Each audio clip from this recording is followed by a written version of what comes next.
The Indianapolis Colts travel to Jacksonville this week to face their division rival Jaguars.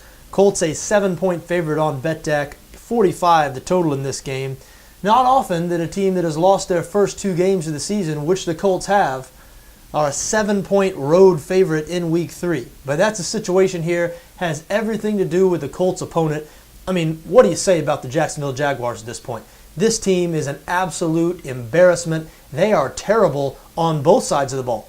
All the hope for improvement and the optimism surrounding the Jaguars heading into the season has officially been extinguished after they went on the road and were beaten 41-10 by a Washington team that was led by their backup quarterback last week.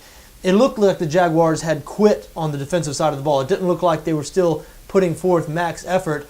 Of course, since head coach Gus Bradley has been in Jacksonville, that's been his number one thing. His calling card has been positivity and effort. You have to wonder if the Jags are starting to tune out Bradley.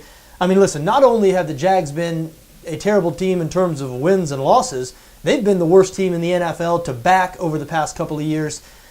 Over the last 23 games, the Jags just 6-17 against the spread, despite being underdogs in every single one of those games. This makes the 30th consecutive game the Jaguars have been an underdog. So I don't really know how you make a case for them here. I understand, I guess, why the Colts are only a 7-point favorite. They've lost their first two games this season, after all, going on the road here. I think a lot of people might look at the Jaguars as a home underdog playing a division opponent that might be a little overrated and think, hey, maybe a good time for a sneaky Jacksonville play.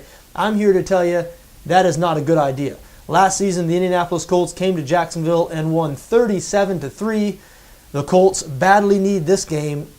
And Jacksonville, as bad as they are offensively, they should be even worse than usual here because they're down so many starters. I mean, best wide receiver Cecil Shorts, maybe the best player on that offense, not playing.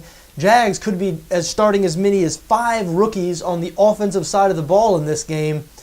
This should be a glorified scrimmage for the Indianapolis Colts. I think they win this game big. Colts cover easy.